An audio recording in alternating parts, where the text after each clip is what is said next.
we have idioms and phrases, English vocabulary development for competitive examinations and communication skills. The first idiom is the brass ring. The first idiom is going to be the brass ring. You know, brass is a metal. The brass ring is the first idiom. Now, what is the origin of this particular idiom? You know, origin in the medieval times, around 14th to 16th century. In old European tournaments. Now, what is a tournament? What is a tournament? Tournament is nothing but competition. So, in olden days, in the olden period, in European tournaments and European competitions, the knight, how do you spell knight? K-N-I-G-H-T. Knight is a soldier. Knight is a warrior.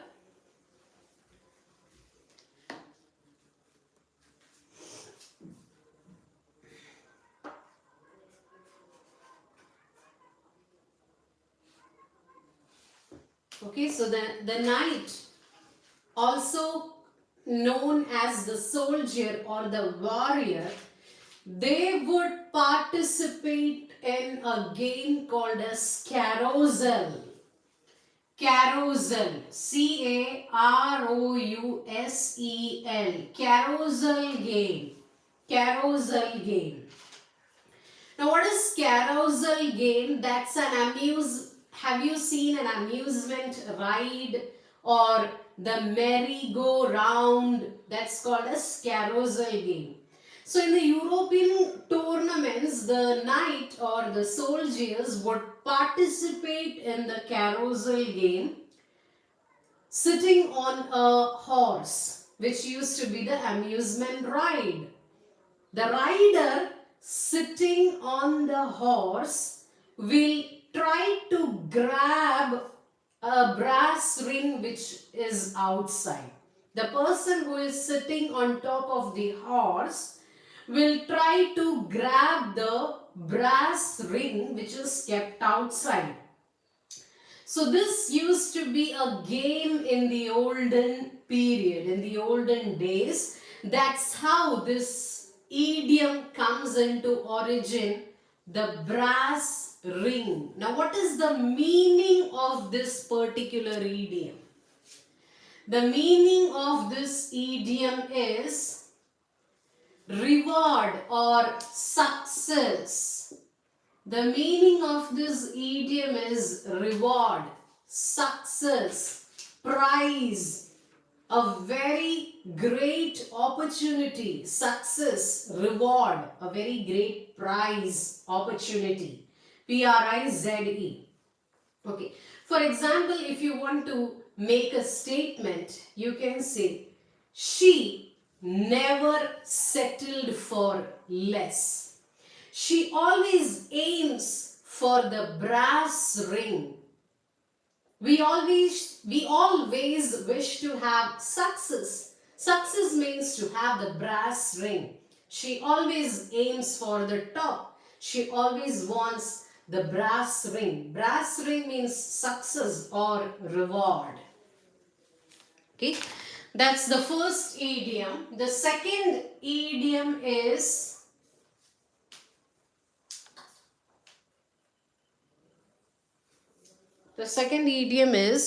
brass monkey weather. Brass monkey weather. Brass monkey weather. Okay. The meaning of this particular idiom is extremely cold weather. Intensely cold weather. Very cold. chilly cold weather. Okay, it's if you want to say it's very cold, then you can use this phrase. It's brass monkey weather.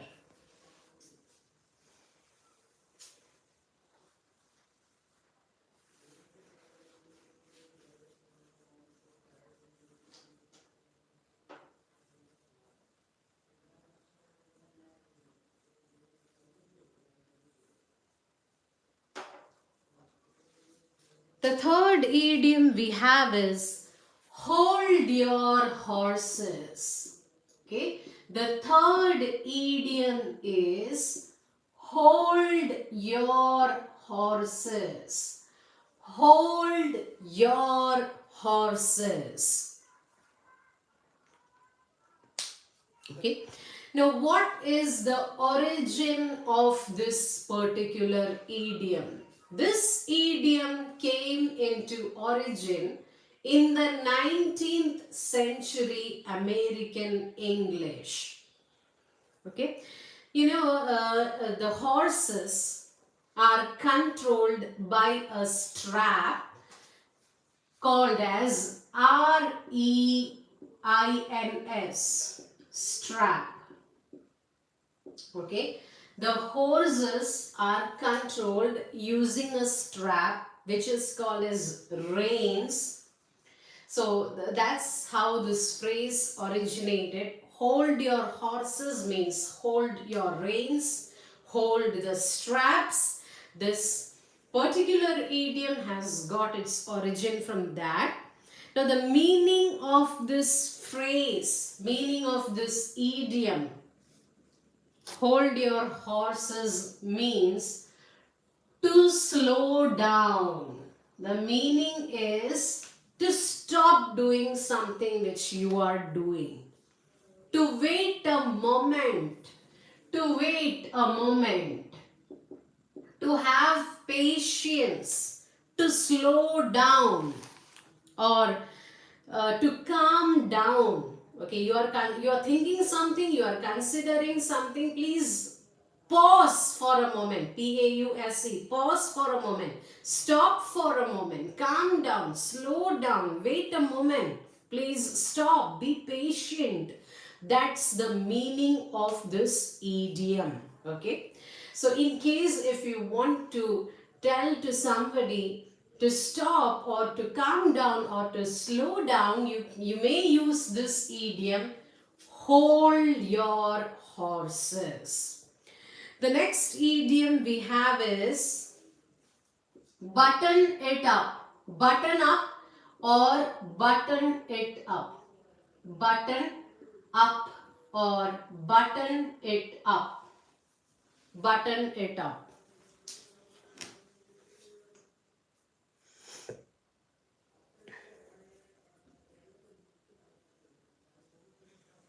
Okay. Now, you know what the origin of this idiom?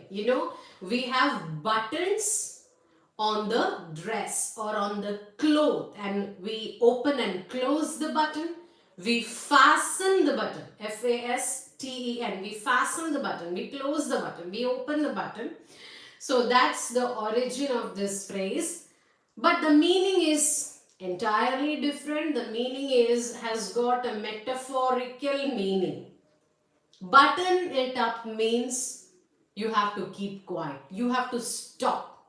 You have to complete. You have to stop talking. You have to inhibit something. Inhibit means to stop something. You have to complete it. You have to stop it. Okay. In case if somebody is talking continuously and you are getting irritated or frustrated, then you may say, shh, button it up. Button it up means to stop talking. Okay. The next idiom we have is wouldn't say boo to a goose. Wouldn't say boo. Wouldn't say boo to a goose. Wouldn't say boo to a goose.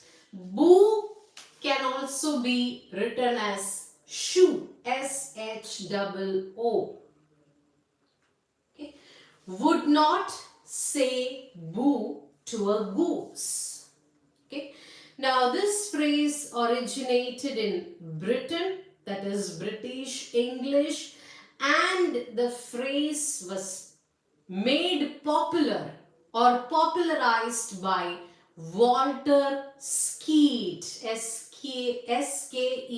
This person popularized this particular idiom. Now, the meaning of this particular idiom is it is used to address a person. If the person is very shy, very embarrassed, very weak, very meek, a timid person, if the person is a very shy kind of person, very quiet person, very nervous person, if the person is a scaredy cat means the person is nervous and afraid of crowd, afraid of people, such a person. That's the meaning of this phrase. The person doesn't talk at all. For instance, you can say, he is such a person, he is such a person that he would not say boo to a goose. It means that the person is very shy, very quiet, very nervous kind of person. She is such a shy person that she will not say even a boo to a goose. The person is so quiet that the person will not even talk to a goose, or the person will not even disturb a goose, even a bird.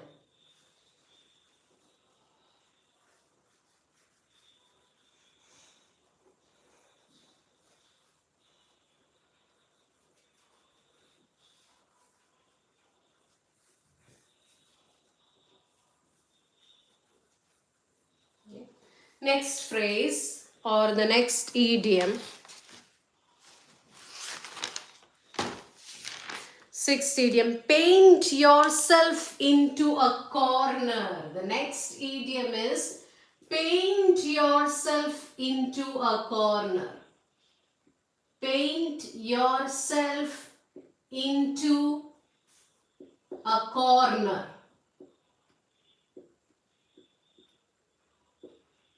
This is the next idiom. Paint yourself into a corner.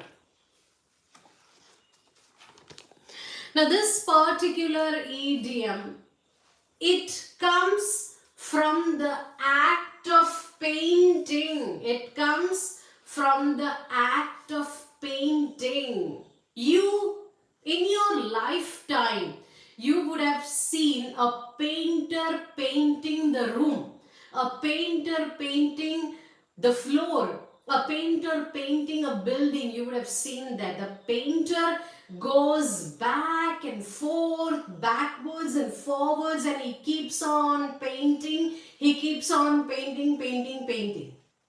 Now finally, in the end, when he reaches a small corner, okay, only a very small corner is left to be painted. So when he reaches that place wherein only a small portion is remaining, he gets trapped in that small corner. It means he has painted on all, he is painting, or he has almost painted on all the four sides, and now only a very small portion or a corner is remaining, so he gets trapped inside that place. The painter gets trapped inside that particular portion or that particular corner. He is not able to come out. He is not able to move out. So that is the origin of this particular idiom. So the meaning of this idiom is no escape at all. You are in a difficult position. You have landed landed in a difficult position and it's not possible for you to escape. That's the meaning of this idiom. For instance, you can say, he has painted himself into a corner. By resigning from his job, he has painted himself into a corner. By not submitting the project on time, he has painted himself into a corner. Okay. Now the next idiom we have is backhanded compliment. Backhanded compliment. Next idiom is backhanded compliment.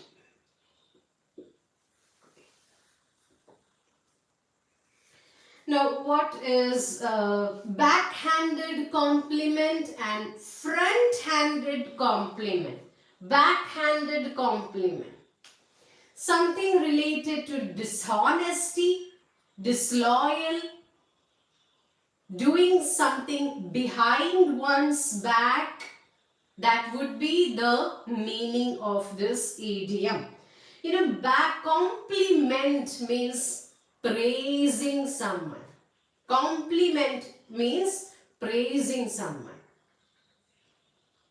Flattering someone with words. So backhanded compliment is praising someone, but actually it is an insult.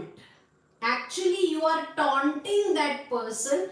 You are in reality mocking that person, taunting that person, but in fact, you are doing that using very nice and polished words. Okay, you are saying something, but it has got a double meaning. For example,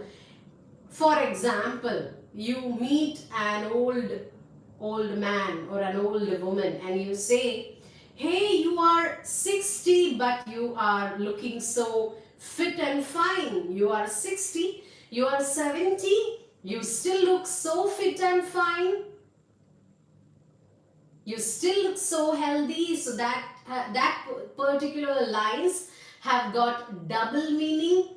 You use nice words, at the same time you are pulling down that person. You are putting down that person in some way or the other. You are making him recognize his old age. Think about his old age. So a sentence, a praise with a double meaning, that's called as backhanded compliment. Backhanded compliment. Next idiom is feast your eyes. Feast your eyes. Feast your eyes. Now what is the meaning of feast is? Meaning of feast is to have a very big, lavish meal. M-E-A-L. Not an average meal, a very big party, a very big meal, a lavish meal, an elaborate meal, a large meal. So that's the meaning of this, that's the origin of this idiom, feast your eyes. Now, how can we relate or connect this particular word with eyes, EYES? Okay. This idiom originated in Shakespeare's sonnet number 47. Shakespeare in his sonnet 47 has used this idiom, feast your eyes. The meaning of this idiom is to keep on looking at someone in enjoyment, in excitement, in enthusiasm. You are gazing, G-A-Z-E, you are gazing at a person with a lot of pleasure, with a lot of excitement, giving long attention to someone. That's the meaning of this idiom. Okay, for example, you happen to see a beautiful sunset. You happen to see a fully bloomed sunflower or a rose. So you can use this idiom in such scenario, in such situation. I kept on feasting my eyes at the stunning sunset. I kept on feasting my eyes at the beauty of the animal. I kept on feasting my eyes on the beauty of the mountain valley.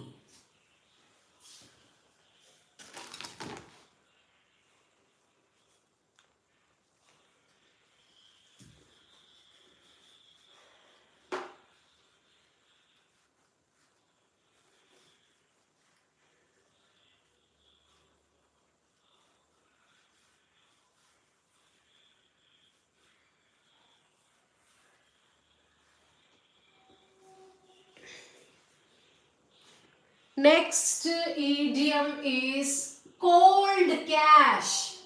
Cold cash. Okay. Now what is cold cash?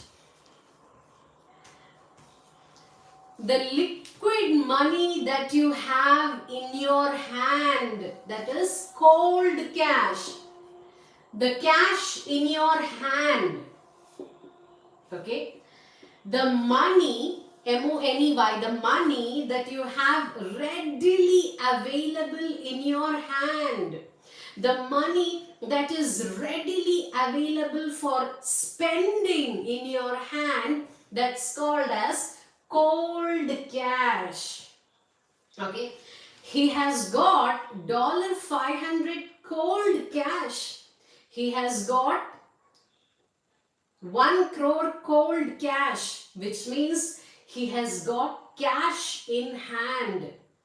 If you want to say that someone has got this much cash in hand, then you can use this idiom. Now the next, I forgot to mention the origin. The origin of this idiom is from the merchants who are used to handle metallic coins. Okay, there are merchants buying and selling metal coins. So that's how this idiom originated from them.